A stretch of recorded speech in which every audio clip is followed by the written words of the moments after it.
ನಮಸ್ಕಾರ ಸ್ನೇಹಿತರೆ, driver life vlogs ಚಾನಲ್ಗೆ ನಿಮಗೆಲ್ಲ ಸ್ವಾಗತ. ಸ್ನೇಹಿತರೆ, ಇವತ್ತೊಂದು ಹೀರೋ ಹೋಂಡಾ ಸ್ಪೆಂಡರ್ ಪ್ಲಸ್ ಒಂದು ಸೇಲಿಗೆ ಬಂದಿದೆ. ಈ ಗಾಡಿ ಬಂದು ಮಾಡಲ್ 2006 ಮಾಡಲ್ ಸ್ನೇಹಿತರೆ. ಮತ್ತು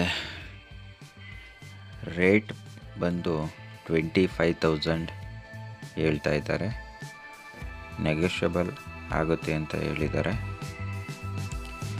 ನಿಮಗೆ ಇನ್ನೂ ಹೆಚ್ಚಿನ ಮಾಹಿತಿ ಬೇಕು ಅಂತ ಅಂದರೆ ಈ ವಿಡಿಯೋ ಕೊನೆಯಲ್ಲಿ ಅವ್ರ ನಂಬರ್ ಹಾಕ್ತೀನಿ, ನೀವು ಅವ್ರಿಗೆ ಕಾಲ್ ಮಾಡಿ ಹೆಚ್ಚಿನ ಮಾಹಿತಿ ತಿಳ್ಕೊಬೋದು ಸ್ನೇಹಿತರೆ.